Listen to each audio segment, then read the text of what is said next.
सड़क सुरक्षा मतलब जैसे कि आप आंकड़ा देख रहे थे कि लोगों की मौत बहुत ज़्यादा हो रही है। या जो सिस्टम है उसको भी थोड़ा बदलाव हम लोग को करना पड़ेगा। स्कूल में भी एक सिलेबस हो जो बच्चे बचपन से ही इसको सीखें। मंत्री दीपक बिरुवा ने शुक्रवार को होटल रेडिशन ब्लू में परिवहन विभाग द्वारा आयोजित राष्ट्रीय सेमिनार में कहा कि इस सेमिनार में मिले महत्वपूर्ण सुझावों को सरकार धरातल में उतारने की दिशा में कार्य कर रही है। परिवहन मंत्री दीपक बिरुवा ने कहा कि सड़क सुरक्षा और यातायात नियमों के पालन करने संबंधित बातों को बच्चों के सिलेबस में शामिल किया जाएगा। इसके अलावा मोटर व्हीकल इंस्पेक्टर को जल्दबाजी में लाइसेंस जारी करने से बचने का निर्देश दिया, जिससे सड़क दुर्घटनाओं में कमी लाई जा सके। उन्होंने कहा कि इस बात का ख्याल रखा जाए। है उसको यदि सरकार अपना लेंगे हम लोग तो ये बेहतर परिणाम देगा आने वाला दिन में। देखिए ये बहुत महत्वपूर्ण मुद्दा है और सड़क सुरक्षा मतलब जैसे कि आप आंकड़ा देख रहे थे कि लोगों की मौत बहुत ज़्यादा हो रही है। तो इसके लिए तो एहतियात बरतना पड़ेगा, सामूहिक जिम्मेदारी लेना पड़ेगा, तभी जाके इस पर हम लोग रोकथाम कर सकते हैं। जो टेक्नोलॉजी है या जो सिस्टम है उसको भी थोड़ा बदलाव हम लोग को करना पड़ेगा। ट्रैफिक नियमों का अनदेखा किया जा रहा है, कई लोग कर रहे हैं, उनको लेके क्या कहेंगे? देखिए उसके लिए तो कानून बना ही है और भी सख्त कानून बनना चाहिए जिससे कि गलतियां नहीं हो। हम लोग तो प्रयास कर रहे हैं, जैसे अभी सजेशन आया बहुत तरह स्कूल में भी एक सिलेबस हो जो बच्चे बचपन से ही इसको सीखें और प्रैक्टिकल लाइफ में जब उनकी उम्र होती है तो ड्राइविंग या ये सब चीज़ों पर देखें।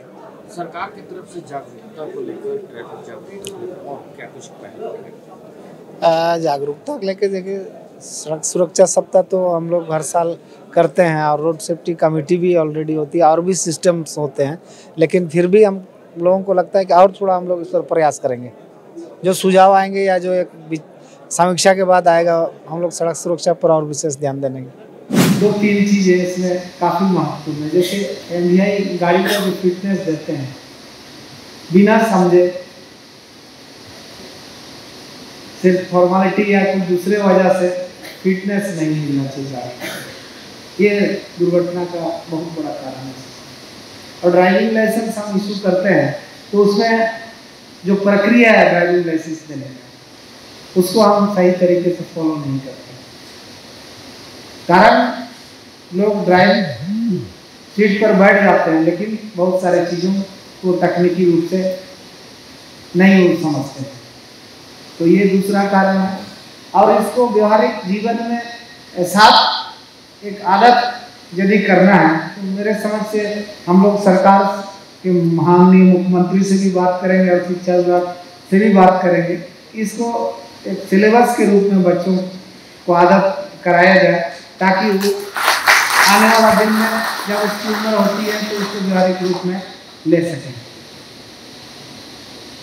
और जितना प्रचार प्रसार होना चाहिए विभाग को इस पर थोड़ा और ध्यान देना चाहिए और सामूहिक जिम्मेदारी के तहत जैसे डीआईजी साहब ने बताया कि मृत्यु की संख्या आंकड़ा के हिसाब से ज़्यादा है, घायलों की संख्या कम है।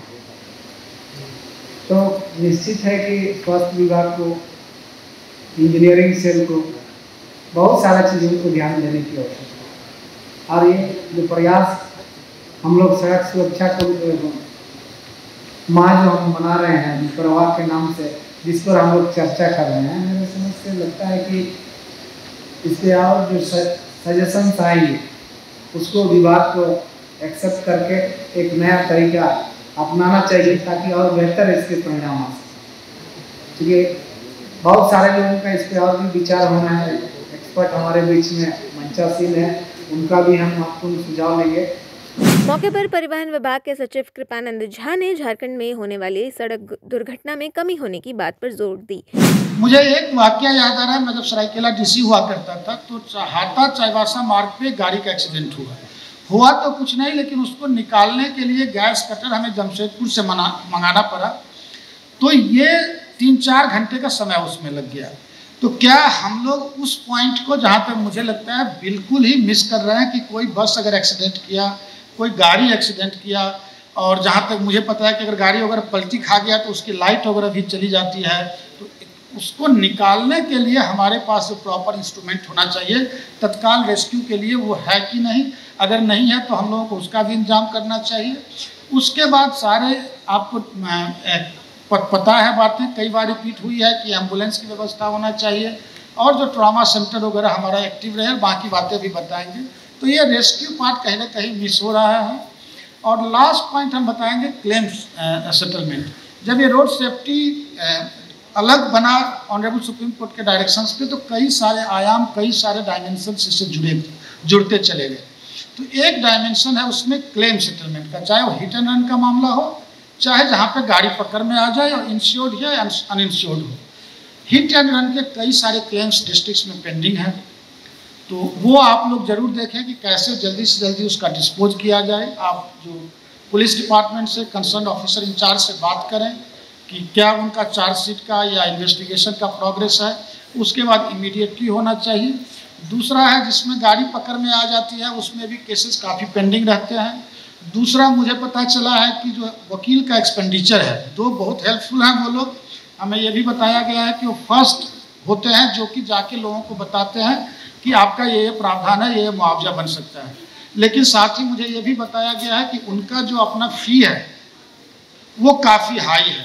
तो क्या इस तरह में हम लोग झालसा या डालसा के मदद से या पैरालीगल वॉलंटियर्स को इंगेज कर सकते हैं कि नहीं, कि कम पैसे में क्लेम सेटल हो जाए।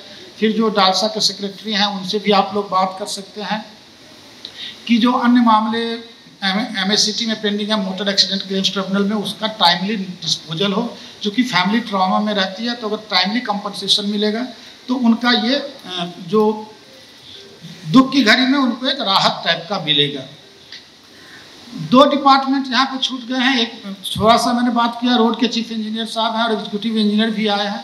आप लोग थोड़ा सेफ्टी नॉर्म्स, कई बार ऐसा होता है कि लगता है गाड़ी ओवर स्पीडिंग किया इसलिए पलट गया, एक्चुअली होता नहीं है। प्रॉपर टर्न पे कर्वेचर वगैरह या जो उसका इंक्लिनेशन वगैरह रहना चाहिए वो रहता नहीं है। गाड़ियाँ वो सीधी चली जाती है, टर्न नहीं करती है, और ऐसा लगता है कि गाड़ी को ड्राइवर कंट्रोल नहीं कर पाया। तो रोड इंजीनियरिंग इसका बहुत ही इम्पोर्टेंट एस्पेक्ट है। अभी जो हमारे जो स्पीकर्स लोग आए हैं वो भी इस पर बताएंगे। और दूसरा जो टीचर का मैं बात कर रहा था, जो मैं पब्लिक स्कूल का एग्जाम्पल दे रहा था, उसी तरह आपके यहाँ भी कुछ कुछ कार्यक्रम होते हैं। सरकारी स्कूल्स में 2 कम होते हैं, लेकिन 15 अगस्त, 26 जनवरी इन सब ओकेजन्स पे होते हैं। या कोई ग्रुप वगैरह आप बनाएं अपने स्कूल्स में जो कि बच्चों को सेंसिटाइज करें। क्योंकि अगर हम लोग अपने प्राइमरी स्कूल के बच्चों को कैच कर लिए, उनको सेंसिटाइज कर दिए, तो अभी जो भी हो रहा है, तो मैं पूरा कॉन्फिडेंट हूँ कि आने वाले 8-10 दिन में ये समस्याएँ काफ़ी कम हो जाएगी। लास्ट में एक बात, दो हमारे यहाँ रोड एक्सीडेंट और फैटिलिटी दोनों भारत के एवरेज से, जो कंट्री का एवरेज है, अन्य राज्यों से बहुत बेहतर है।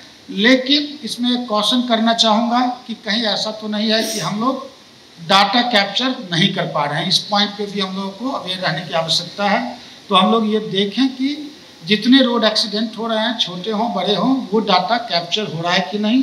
डाटा जब तक परफेक्ट नहीं होगा, हम लोग ना प्लानिंग कर पाएंगे, ना प्रॉपर एग्जीक्यूशन कर पाएंगे। सेमिनार में मंत्री दीपक बिरुआ, सचिव Kripanand Jha, ADG Sanjay A Latekar, joint secretary Pradeep Kumar समेत बड़ी संख्या में परिवहन विभाग के अधिकारी पदाधिकारी और विभिन्न राज्यों के आए MPVI, पुलिस के आलाधिकारी समेत अन्य लोग भी मौजूद थे।